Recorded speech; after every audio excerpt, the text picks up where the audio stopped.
Hello everybody, my name is Connor and we are here with Robert Lucci versus Trafalgar Law. That's right, they're both getting full name. We top deck Annie's Lobby and pass turn. I feel like this matchup, it's still a matchup that I'm trying to learn, and I'm trying to learn how to play against this deck since its resurgence in the meta. And I feel like the best way to do that is just make sure he doesn't have a full board, which I think with Rob Lucci is the easiest deck here. And yeah, so I do end up messing with my camera a bit. I think my stand is kind of on its way out, which is understandable. I think I've had it since like 2018. So yeah, makes sense. I'm probably going to be looking for a new one. So I'll try and remember to stabilize it. So if you don't see any wiggling, don't worry about it. But it does significantly slow down my Adobe Premiere. So we end up swinging 9 at lead, and he takes it. So he's at 3 life, we are at 4, and trying to figure out what he wants to do. I know that we ended up both mulliganing our hands, and I know it took him a bit to get going in this game. So he just swings the 5 there. And I counter out with Rebecca, knowing I do have the Gecko in hand, so getting Rebecca in trash is great. He then hard drops the Luffy, the Rush Luffy, swinging 6, and I give him the Suru. Getting more into trash is fine by me. And I don't really have a lot of plays here, so in this version of my Rob Lucci list, I'm not running Kaku. Which I feel like Kaku was a good, like,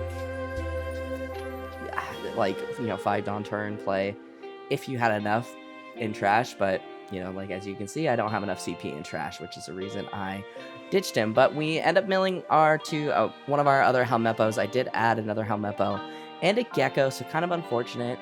Swinging 6, and he counters out with the, I think that's a 5-cost Supernova Law. Older card, if you're not familiar with it, lets you restand a Supernova. I tap 5, going to draw 2 before playing down my Sabo, and then actually playing down Sabo before I draw 2. I trash Lucci, and I think I trash Spandine here, yeah. Just to get that combo in trash, really. Granted, I could have kept it, but I didn't want to trash my Sabo. I feel like that Sabo, the 8-cost Sabo, is going to be really good in this game. We are going on a journey. Thank you guys so much for sitting here through this video. It's rough. These tournaments are pretty tough to get a good camera angle every game, but I try. So let's see. My opponent goes ahead, and he's thinking about tapping 2, and I do have the blocker up, so that's nice. He taps 2 for the Curly Dodon, which lets you grab a 1-cost character, if I'm not mistaken, which is, you know, really good to fill up the board when you are Red-Green Law, so you can get a Shambling. He grabs the 1-cost Nico Robin, and I find it so interesting that this deck is like back in the meta, because I literally just did it.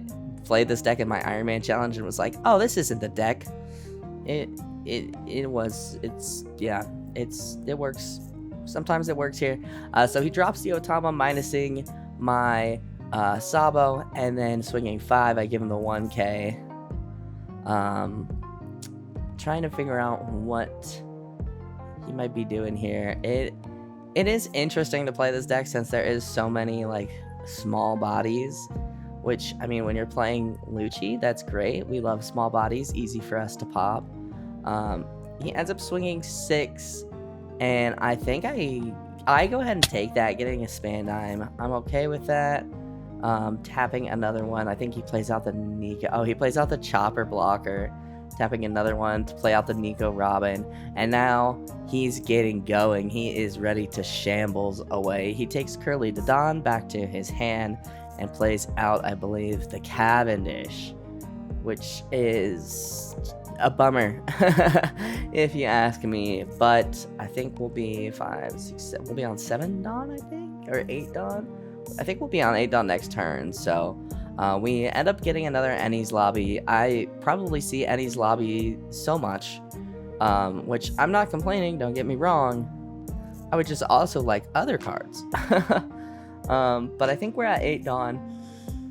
if I'm not mistaken. Oh, excuse me. So I tap 2 to minus the Luffy down by 2, so I can pop those bigger bodies, making Luffy a 3 cost. And I think that playing... Yeah, so I swing 5 into lead, and I mill... Yeah, I minus Luffy again, just to really make sure that he's gonna go down. And I mill the finger pistol, which is a bummer. I really like finger pistol. It's definitely a great game, a great card. I know it won me a game that I did not end up posting because I played poorly and won off of the finger pistol trigger. But we swing 5 at lead, minusing Luffy, and he ends up taking it. We tap 8, and we drop Sabo, popping Cavendish and Luffy, and since we have to trash a card, we trash our Ennie's lobby.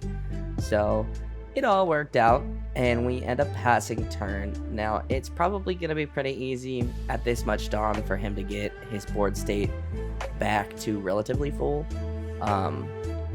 But I'm just going to keep trying to pop smaller bodies and swing aggressively. I mean, I think the 9k Sabo on field is pretty intimidating.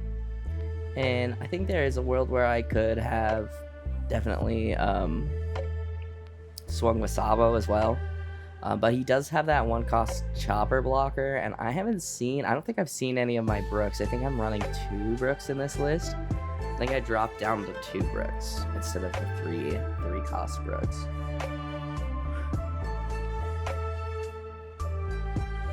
So we've got 4 in hand, and we are at 3 life. My opponent has 2 life and a good amount in hand right now, which definitely is concerning. I feel like having a red-green law with a bunch in hand is intimidating for sure. So he ends up swinging 5, and I think I give him the Spandam to counter out.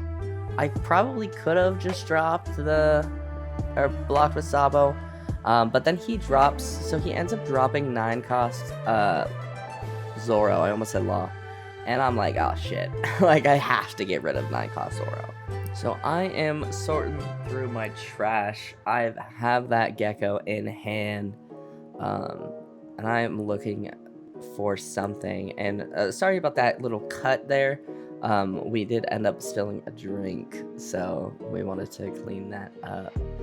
So I tap 2 to minus Zoro by 2, making him a 6-cost, I believe. Yeah, so I'm trying to figure out the best way to do this play. 9, 8, 7. So 7. Oh, that's why he's got the 2 dice there. Shout out to my opponent, dude. A real homie. His dice are way nicer. So I tap 1 to get the Suru to minus the Zoro. Make him a 5-cost. And yeah, we couldn't find any paper towels, so we're just gonna Clorox wipe the mess up. And I swing 6, I think, into lead, minusing Zoro, making him a 4-cost. And now I can, with Helmeppo, I'm pretty sure I can get the Lucci out there. I need to find bigger dice, so I'll be working on that. So I end up playing Rebecca, and yeah, I trash Suru to get the Helmeppo. Helmeppo will minus him to Zoro to 3, making him a 1-cost, and then I will play the Spandam over the Helmeppo, getting back. Well, I put these cards here because these are the cards that I will bottom deck. With Spandam is the Finger Pistol, Spandam, and I think another Spandam. Is that his name? Spandam. Yeah, I get them confused. Can you blame me? They're both, you know. And so I end up popping the Zoro and the Chopper, but with Lucci, I end up sending back the Gecko, a Suru because I have one in trash, and a Khalifa, because I wouldn't mind getting her again. I don't feel like I really need her. So yeah, I pop the Chopper blocker and the 9-cost Zoro. Thank goodness. Definitely pretty scary there to see that 9-cost Zoro come down. I go 9 into lead and end up passing turn. I probably could have swung with Sabo there and maybe gotten more cards out of hand. But I definitely was playing a little timidly, I think. Just because I'm not familiar with this matchup. So the Curly Dedan comes down. I didn't even know Curly had an alt art. It's a good looking alt art. Grabbing the 1-cost Nami Searcher, tapping 1 to play out the Nico Robin, popping Rebecca. So I'm okay with not swinging with Sabo, since we did end up losing Rebecca. It's not the worst thing, but yeah, I only have 2 cards in hand, 2 blockers, 2k counter. So yeah, keeping Sabo up I think ultimately was a good decision. And he's separating his Dawn in a way that makes me think about Kid and Killer, so I am a little intimidated by that. And yeah, he is trying to decide how he wants to split his Dawn, and I'm definitely nervous. I feel like you can always tell when I'm nervous, because like you can't see a lot of movement, but my leg is going crazy. I have a terrible poker face. He ends up tapping 1, playing out another Chopper blocker.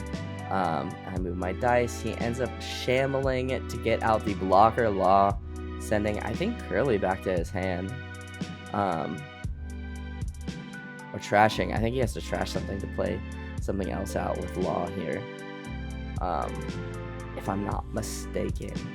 It's been a hot minute since I used that Law blocker. I know I used it in one of my original Sanji builds. I've been trying to get that leader to work, but it's okay. I think somebody made it work. So, so he ends up sending Curly back to hand and then replaying it out with the Law blocker there. And yeah, he swings 3 into Lucci, or not 3, it's an 8 into Lucci, and I end up blocking with Sabo, thinking, okay, I have the Sabo blocker in my hand, and we get Khalifa, Khalifa's nice. Of course, I wouldn't mind maybe a bigger body or some way to pop these blockers. I know the blockers are like lower blockers, but I'm still pretty worried about them. And he has a decent amount in his hand. It looks like about 5 cards in hand. So I'm separating out my Dawn just to kind of see how I want to do it. I end up swinging 7 lead. I just feel like 7 is a really solid number to be swinging. And I might actually end up swinging 7 and then 5, 9, 9, and then dropping both Sabo and Borsellino, which I feel like that's okay. So he ends up giving me 2 cards there, the Otama and the Nami, that's her name. All I can think of was Grand Theft Auto, what everyone lovingly calls Grand Theft Auto Nami. And yeah, I think I'm changing what I want to do. Yeah, I go another 7 into life, and I minus the Law, milling the finger pistol and Spanding, which is unfortunate. Getting the finger pistol would have been super nice to deal with that Law. But I'm hoping by minusing the Law, he ends up blocking with the Law, but my opponent is a very talented player, so we will see. So yeah, I feel like I end up playing the Sabo down. I might play Borsellino. I feel like I guess playing Sabo would be a good way to get potentially more cards out of his to get more cards into my hand. Oh my goodness. It's been a long weekend. And he's thinking about blocking, and he does have a Dawn up, so I am trying to get the Rad Beam out of him as well. I'm saying, you know, either a blocker or a Rad Beam. I'm okay with that. That sounds great. He ends up blocking with the Tony Chopper blocker, and I swing 9 with Gecko into lead, just trying to apply a lot of pressure, minimize what he has in his hand. And yeah, so we end up having 3 done left, and he ends up taking that, or he might, yeah, he takes this hit. And so I think I'm torn between, because I can leave these 3 Dawn, or I can just add them to Sabo and swing big in hopes that a Rad Beam won't be enough. So that's what I do, and he ends up blocking with the Law, and I tap 4 for the Borsalino and pass turn. I'm not too upset about that turn. I think that you know, we got a lot of cards out of his hand. Granted, he has just cards in his hand anyway. What is he has 5. We'll have 5 in his hand after the Nami search, and he gets the 3-cost Chopper blocker, which is a very cute blocker. I love that alt art. And yeah, so we have kind of just built this wall of really big bodies, and since Law plays small bodies, there's definitely, he'd have to spend a lot of Dawn getting rid of those bodies, and that is just, it's kind of hard. So he swings, I think, does he swing 8 at me? No, he swings 8 at Lucci, and I let Lucci go. And he drops the Cavendish, setting 2 up, tapping 2 to Shambles. That's honestly very well done. And then playing out a Blocker Law, then plays out, I think he plays out that, yeah, he plays out the Chopper. So really strong turn for my opponent, and passing turn. So I'm definitely like, okay, how do I get through these blockers? Like, I'm not getting the things I need to pop the blockers. And I know he has a Rad Beam, so I tap 1 to Tempest Kick the Law, hoping to draw something that can KO it, and I draw another Tempest Kick, which is super cool. Yeah, so if I could draw another Lucci, I think I could pop the blockers pretty easily. Even if I could draw, what is that? Brook. Oh my goodness. If I could draw another Brook, that'd be great too. But I go 7 into life, minusing the Law. I trash a Brook and a Lucci. Classic Lucci behavior, if you ask me. Making the blocker Law a 2 cost there. He ends up, he's thinking about blocking with blocker Law. And he does. So that should have told me that he didn't have a ton of counter in his hand. But with that blocker gone, I'm thinking, okay, I just need to hit him once. So I end up swinging 7 with Borsalino, just to try and get the other blocker, get something out of his hand. He ends up tapping 1 and Rad Beams out of that. And now he has 3 in hand. And I am thinking, okay, I just load up Dawn. I go 9 here, and he folds. So, yeah, I was gonna load up. I was gonna go 9, see if they blocked, or since they didn't have any Dawn up, I was gonna then attach some Dawn to. I was thinking about leaving some Dawn up for Sabo just in case. But depending on how the next couple of turns played out, or the next couple of swings played out. But yeah, so we do end up getting it against our red-green Law, a little bit of a different Law for you guys. I think that deck is really cool. It does seem pretty hard to play in this like removal-heavy meta, but I think the fact that it's coming back and the fact that it won a store tournament, I think it's really great. I'm really loving the diversity of this meta. I swear, every time I'm like The One Piece is okay. It's like, no, you love this game, remember? And I'm like, that's right, I do. So yeah, definitely had a really fun time at this tournament. We'll be doing one more game from this tournament, and then a couple of sim videos this week. I know, not great, but I do have an important test I have to take for work on Friday, so I'm trying to make sure our content is all there and all up, so I don't have to worry too much about that, so I can focus on studying for my test. But that is going to do it for me, guys. Thank you guys so much for watching. If you guys liked this video, hit that like button down below. It helps me out more than you could ever know. Go ahead and subscribe if you are new, and I will see you guys in the next video. I hope you guys have a wonderful rest of your day.